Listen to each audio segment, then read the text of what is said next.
Salam, Bapak Ibu, saudara-saudaraku yang kekasih, keluargaku yang kekasih, kita bersyukur kepada Tuhan, kita masih dapat beribadah pada hari Minggu ini.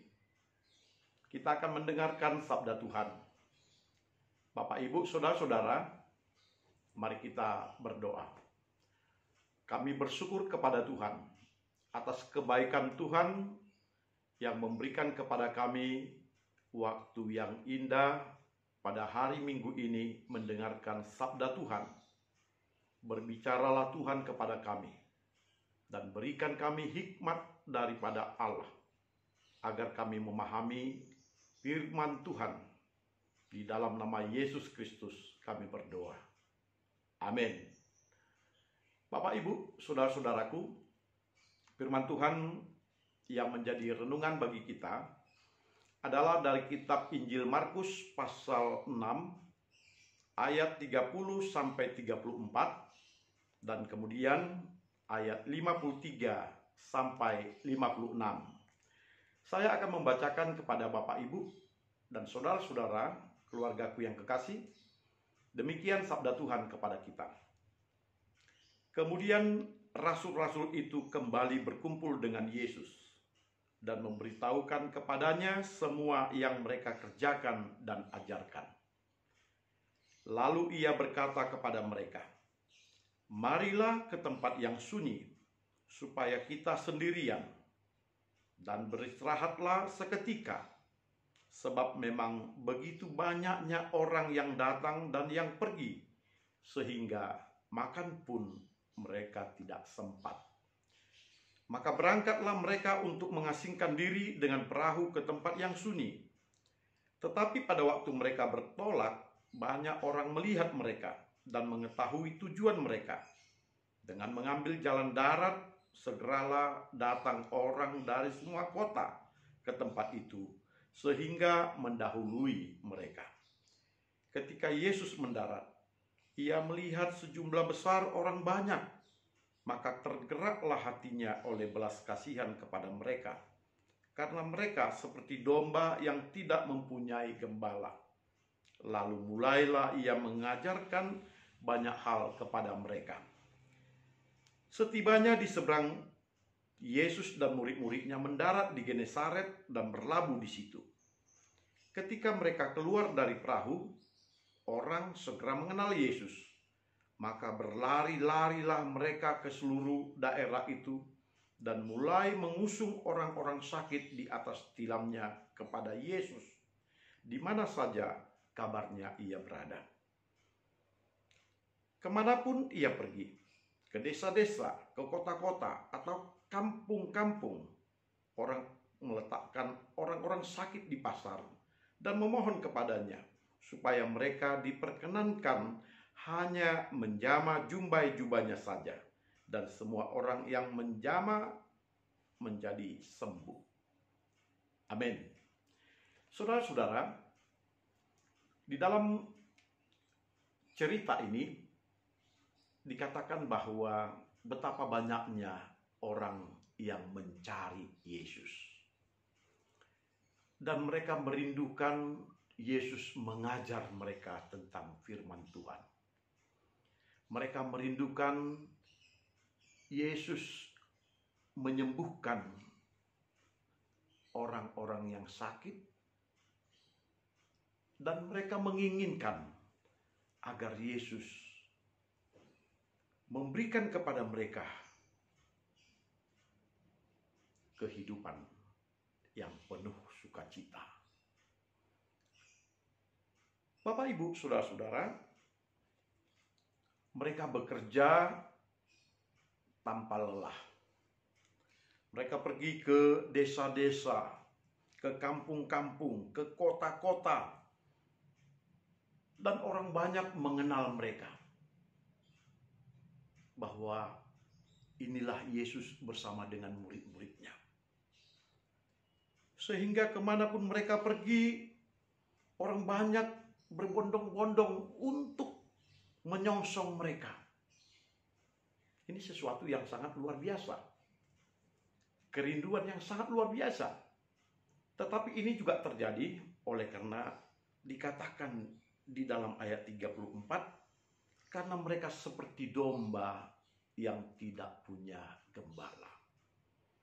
Artinya ada sesuatu yang terjadi pada masyarakat Yahudi ketika itu, bahwa mereka tidak dapat meletakkan harapannya kepada guru-guru Taurat mereka, kepada imam-imam mereka, kepada orang-orang Farisi yang seharusnya menjadi teladan kepada mereka dan yang seharusnya memberikan kesejukan, kerohanian, dan pengharapan akan kerajaan surga. Orang-orang Farisi itu tidak dapat bertindak sebagai guru bagi mereka, dan orang-orang Farisi itu juga tidak dapat bertindak sebagai teladan yang akan mereka ikuti. Mereka bagaikan domba-domba yang terserak berat, dan mereka bagaikan domba yang tidak tahu kemana tujuannya sebab gembalanya tidak ada. Dan mereka melihat Yesus dan murid-muridnya adalah jawaban terhadap kerinduan hati itu. Tentu saja hal ini mengakibatkan bahwa Yesus sangat direpotkan, sangat disibukkan dengan keberadaan mereka. Dikatakan di dalam ayat ini, ayat ke-31, sampai makan pun mereka tidak sempat. Yesus dan murid-muridnya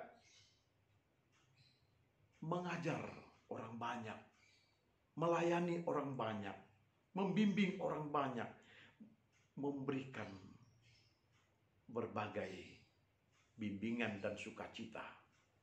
Dan mereka tidak sempat makan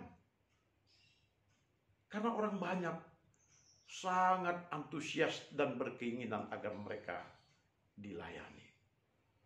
Bapak, Ibu, saudara-saudara, Yesus melakukan itu dengan tulus. Sekalipun Yesus punya hak untuk mengatakan, saya dan murid-murid istirahat dulu. Saya dan murid-murid makan dulu. Sekalipun Yesus dan murid-murid berhak untuk melakukan hal yang demikian, tetapi mereka tidak melakukannya. Karena mereka meyakini bahwa pelayanan kepada orang banyak yang memerlukan pertolongan, pengajaran firman Tuhan, ini lebih utama daripada kebutuhan mereka untuk makan dan beristirahat. Bagi mereka orang-orang banyak ini harus mendapatkan bimbingan dan tuntunan, harus mendapatkan pengenalan kepada Allah supaya hidup mereka dapat dibebaskan dari dosa-dosa mereka.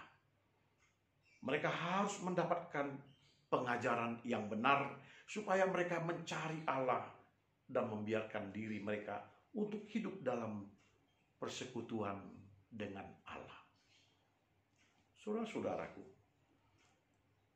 Yesus dan murid-muridnya yang telah melayani orang banyak itu, yang telah mengajarkan tentang ajaran Injil, dan mereka seharusnya boleh menikmati istirahat mereka ketika Yesus berkata kepada mereka, marilah ke tempat yang sunyi supaya kita sendirian dan supaya kita beristirahat sejenak.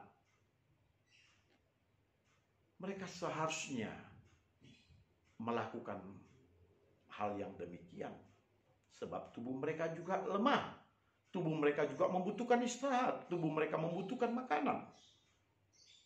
Tetapi cinta Yesus kepada orang banyak dan perhatian Yesus kepada orang banyak yang ingin melayani mereka telah membuat kebutuhan dan keinginan untuk makan dan istirahat itu menjadi kebutuhan yang kedua. Bapak, Ibu, saudara-saudara, pelayanan yang sangat luar biasa yang kita sangat sukar menjumpai pada masa kini. Pada masa kini banyak orang-orang menetapkan waktu. Dari jam sekian sampai jam sekian adalah waktu di mana saya akan melayani. di mana waktu untuk beribadah, di mana waktu untuk mengajar dan sebagainya. Tetapi ketika jam antara sekian dan sekian, saya tidak boleh diganggu. Wah, ini adalah manusiawi. Manusia memang mempunyai jam bekerja, jam istirahat. Tetapi pertanyaannya,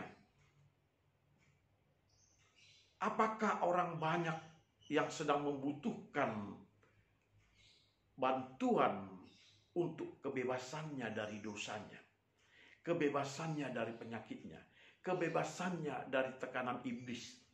Apakah kita masih mendulukan waktu kita, mengutamakan waktu kita daripada membebaskan mereka? Ini suatu kritikan kepada kita pada masa kini, di mana kita memang telah memberikan standar kerja, waktu kerja, dan waktu istirahat. Kita pasti akan mengatakan ada jamnya, ada saatnya kita untuk melayani, ada saatnya untuk mengajar, ada saatnya untuk memberikan perhatian, tetapi ada saatnya juga untuk istirahat dan makan. Bapak Ibu, Yesus menjadi pola, Yesus menjadi patron, bahwa makan minum itu memang penting, tetapi lebih penting lagi ketika kita menaruh perhatian kepada orang banyak yang mencari kebenaran dan mencari hidup, mencari kesembuhan, karena mereka ibarat seperti orang yang tidak pernah mempunyai gembala. Mereka ibarat domba-domba yang tidak terpimpin dan memerlukan kasih untuk mereka diatur dengan baik. Bapak, Ibu, saudara-saudara, selanjutnya dikatakan bahwa di dalam ayat 53 sampai 56, hal yang sama terjadi lagi ketika Yesus tiba di seberang. Ketika mereka ada di daerah Genesaret, baru saja mereka keluar dari perahu, orang-orang banyak yang mengenal dia segera berlari-lari untuk mendapatkan dia. Dan mereka membawa orang-orang sakit. Dan mereka percaya bahwa apabila Yesus melewati tempat itu, bahkan mereka diperkenankan hanya menjamah jubah-jubahnya, maka mereka akan sembuh. Bapak Ibu, kepercayaan inilah yang didatangkan Yesus kepada orang banyak, oleh karena Yesus mengajar dan memberikan kesembuhan dimanapun dia berada, dimanapun dia melayani. Setiap dia melayani, mujizat selalu terjadi. Ini adalah kuasa daripada Allah yang menyertai pelayanannya. Semestinya kita juga belajar berpikir demikian, bahwa dimanapun kita melayani, selalu harus ada mujizat yang terjadi. Selalu ada kesaksian bahwa Tuhan Allah menyertai kita di dalam pelayanan, sehingga mujizat-mujizat terjadi. Mujizat orang sakit disembuhkan. Mujizat orang-orang yang hidup di dalam dosa dibebaskan dari dosanya. Mujizat ketika orang tidak lagi percaya, tidak lagi memiliki harapan, dibangkitkan harapan dan percayanya. Jikalau kita pelayanan tapi tidak ada terjadi mujizat, tidak ada terjadi sesuatu kebangkitan, tidak ada terjadi sesuatu yang memberikan semangat kepada orang-orang yang kita layani, kita perlu bertanya, masihkah saya dipakai melayani? Masihkah ada roh Tuhan di dalam diri saya untuk melayani? Masihkah Tuhan bersama dengan saya sehingga pelayanan saya akan menghasilkan mujizat dan sesuatu yang baik untuk kemuliaan Tuhan? Bapak, Ibu, saudara-saudara, Yesus melayani di dalam pelayanan kemanapun dia pergi. Di desa, di kota, di kampung. Dan orang-orang yang meletakkan orang sakit, yang memohon kepadanya untuk disembuhkan, mereka sembuh. Dan itu terjadi oleh karena kuasa yang daripada Allah di dalam diri Yesus. Yesus melayani dengan kuasa Allah. Kesembuhan terjadi. Mari kita mengintrospeksi diri kita. Apakah kita melakukan pelayanan dengan kuasa Allah? Atau kita melayani hanya berdasarkan pekerjaan tugas sehari-hari, tanggung jawab pribadi? Hari ini kita belajar untuk meminta hikmat daripada Tuhan agar Tuhan menyertai kita di dalam pelayanannya. Agar kuasa Tuhan ada di dalam kuasa pelayanan kita. Dan ketika kita melayani, kita akan melihat mujizat-mujizat pelayanan akan ada di dalam pelayanan kita. Supaya ketika kemanapun kita melayani, di desa-desa, di kampung-kampung, di kota-kota, maka kuasa Allah menyertai kita. Kiranya Tuhan memberkati kita. Secara khusus pada masa-masa kini, masa-masa di mana pandemi COVID yang semakin merajalela dan yang telah menghabiskan banyak dana dan memberikan banyak dampak kematian kepada setiap manusia. Kita harus semakin semangat melayani. Melayani bagaimana orang lain dapat dibebaskan, disembuhkan, dan diberikan kehidupan yang berpengharapan kepada Allah. Layanilah. Sekalipun mungkin kita tidak dapat untuk berkunjung sebagaimana Yesus melakukan perkunjungan ke desa-desa, ke kampung-kampung, ke kota-kota, tetapi kita dapat melayani mereka melalui media elektronik dan juga melalui kemajuan internet dan sebagainya untuk melakukan pelayanan kepada setiap orang. Mari kita melayani dengan menggunakan berbagai cara. Supaya setiap orang yang terlantar, terabaikan, mereka tidak seperti domba yang tidak memiliki gembala. Kita harus menjadi gembala mereka di tengah-tengah kesulitan dan di tengah-tengah keberadaan yang sedemikian rupa. Biarlah meskipun kita berlelah, bahkan tidak mengingat waktu istirahat dan tidak mengingat waktu makan, tetapi kita bersukacita karena banyak orang yang diselamatkan melalui pelayanan itu. Sekalipun mungkin seperti saat yang kita lakukan bersama, menyampaikan firman Tuhan melalui YouTube ini, tidak memberikan banyak dampak kepada kita, kepada saya, bahkan tidak memberikan apa yang saya harapkan untuk memperoleh uang dan sebagainya, atau memberikan ketenaran dan sebagainya, tetapi kita telah memberikan pelayanan kepada orang banyak. Bahwa orang banyak telah mendengarkan sabda Tuhan dan tahu bahwa Tuhan selamanya memberikan kepada kita penyertanya, memberikan pengharapannya kepada kita. Kita dibangkitkan gairah hidup kita bahwa kita masih memiliki Tuhan yang akan menopang kehidupan kita. Sehingga di tengah-tengah kesulitan ini pun kita yakini Tuhan ada, dan dengan demikian maka orang banyak akan dapat diselamatkan. Gunakanlah berbagai cara agar setiap orang berpengharapan kepada Tuhan. Sampaikanlah firman sabda Tuhan kepada setiap orang melalui berbagai cara, meskipun kita tidak dapat untuk pergi ke kampung, ke kota-kota mereka, tetapi kita dapat menyampaikannya dengan berbagai cara seperti YouTube kita ini. Kiranya Tuhan memberkati kita dan kita dapat menjadi alat Tuhan dimanapun. Sekecil apapun yang kita lakukan, kita yakini Tuhan akan memberkatinya. Kiranya Tuhan bersama dengan kita. Salam.